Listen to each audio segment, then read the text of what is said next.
Here we go, here we go, here we go.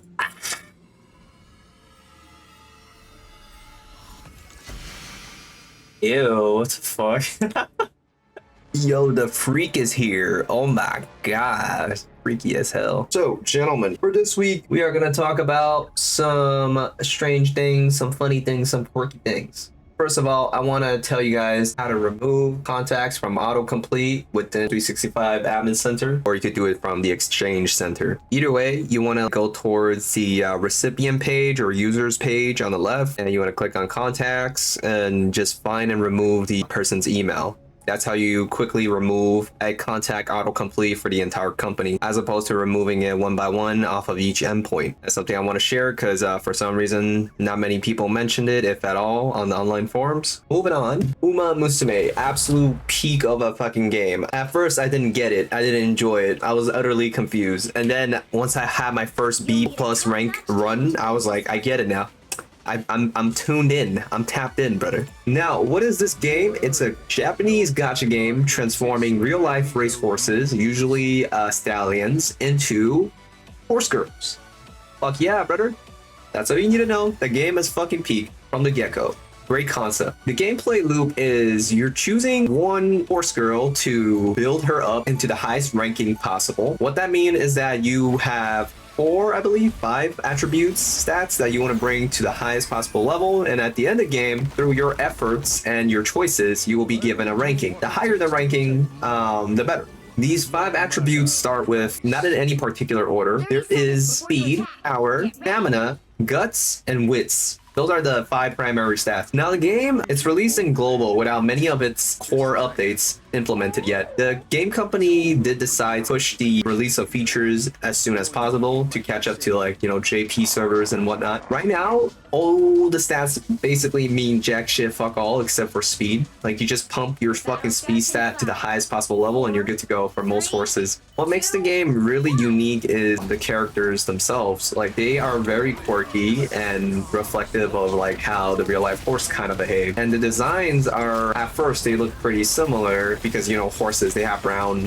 hairs, brown manes. There's not much of a creative choice there. You don't have neon horses racing about. Eventually, though, you'll see more like designs of horse girls. That is just a way of game development. You have to just add neon colors at some point. So to get better horses, you have to start at the bottom. You will have a few horses with G ranking and you build them up into higher and higher ranking. Each generation is supposed to be stronger than the last. It kind of has like this genetic thing in the gameplay. Each generation, they inherit something from the previous generation, be it traits, skills, or just blessings. Blessings is just kind of a mechanic where your horse girl gets random stats from their ancestors.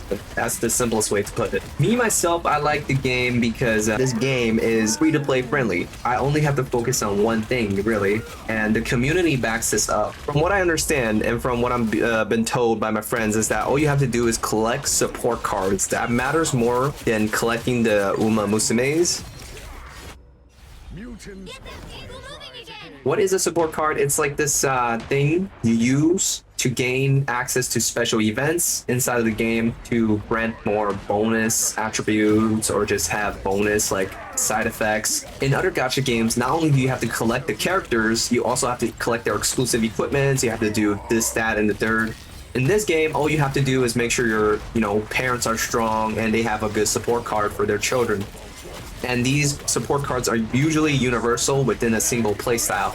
And every horse girl is categorized into specific playstyles as is. So all you have to focus on at the end of the day is still support cards. So that's fucking great, man. For someone that likes simplicity like me, that shit is great. I can just grind my fucking days away focusing on one thing. It feels like we're going back, you know, into the past with how simplistic yet satisfying a gameplay could be, as opposed to trying to like smash a bunch of currencies into the gameplay, trying to make you do a trillion things. Now, in the background here, nothing to do with Uma Musume. I just have a fucking concept in my head and I wanted to bring it to life. So Magik, right? What if we give Magik a pajama fucking skin? I'm sure somebody has thought of this already. Like this, this is not the most unique idea ever. But it's very funny to see. Okay, sometimes this tool is way too good. There you go. This shit.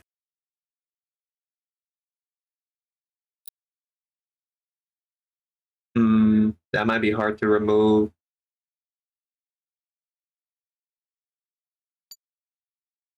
That does not look right.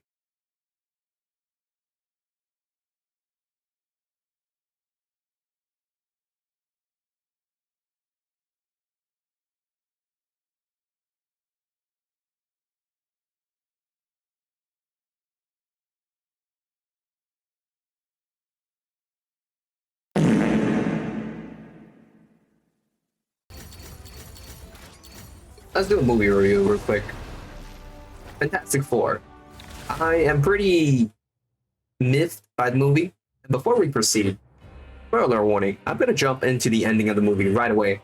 So jump to the next chapter if there is one. Otherwise, spoiler warnings. The ending of the movie was very subpar, bro.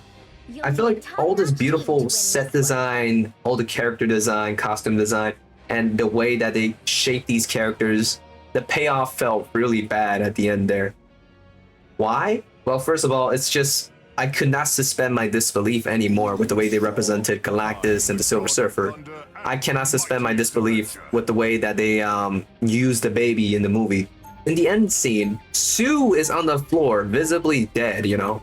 And then this horribly animated 3D baby, horribly animated as in like it's too much, too characterized, too cartoonish the way it responds. Not that it does not look realistic. No, like I think the 3D team did a wonderful job as always. The way this baby reaches out for its mom at the infantile age of God knows how many months. Like most certainly it is not like 1 or 2 years old. It looks young as hell.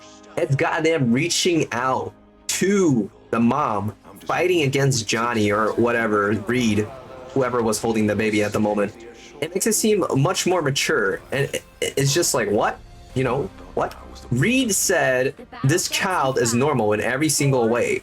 So you're telling me a few months old baby can act this animated, this aware? Nah, it just does not click. I could not suspend my disbelief with the way Silver Surfer is... Actually, no, let's talk about Galactus first. Galactus, if he wasn't a fucking planetary threat, I feel like it would have suited his behavior a little bit better. In every rendition of Galactus in film, bro always get nerfed. His entire, like, existence just does not feel threatening, ever. You're telling me this giant dude driving a god knows how big of a spaceship with levitational pole technology cannot just zap the fucking kid up from his basket? Really? This dude with unforetold amount of like time cannot just kidnap a few engineers and get himself a baby fucking carriage lifting technology? Really? Like that part just kind of ruined it for me. I'm just like, why is this man, this Galactus boy, walking down on planet Earth trying to retrieve a human baby? Like, yeah, this little baby has like the power of the universe in him. Okay, but did you have to get down to Earth to retrieve it? Another disappointing aspect is how Silver Surfer is portrayed. I do not know what Silver Surfer is like in the comics, but I feel like in the past renditions, past movies, Silver Surfer felt much more mature and just cold-hearted and calculative.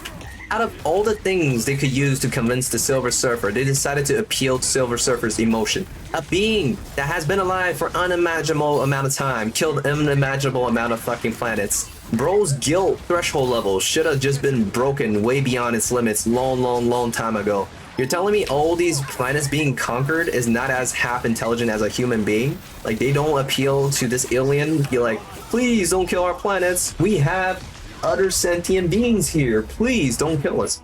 You think they won't try to pull some shit like that? When Johnny was attempting to crack the language of Silver Surfer's home planet, I really thought it was gonna lead to something more impactful and greater than just being like wah wah, Silver Surfer emotional hurty wah wah. Like bro, that shit is so fucking stupid. I legit thought they were gonna go for something more interesting, if not less amateurish. There's moments in this movie where it felt like, you know, a person with a brain cell wrote it, and there's other moments in the movie where it's like, did you hire a fucking grade schooler to write this section? What I love about the movie, besides the set design and just like attention to costumes and like attention to lighting and shading, all that stuff, is how they presented the characters. They acted actually like a family, maybe unbelievably so. They were so united. Never at a single moment where they fought each other like stubbornly. They give way to each other to function as a team. When you think Johnny is gonna act one way, go against the grain, no, he listens to his family. When you think Reed or Sue is gonna act one way, no, they come back together like a family. The movie subverts your expectation from the typical tropes, and I like that about the film. And so that's why I had really, really high expectation for the ending. They wrote the characters really well throughout the film. They just dropped the ball at the end. So it left a bad taste in my mouth. I have to deduct 3 points for that, honestly. If they could use a different planetary threat and maybe perhaps like not include a character like Silver Surfer, the movie would have worked way better. But what do I know? I'm not a fucking like Hollywood director.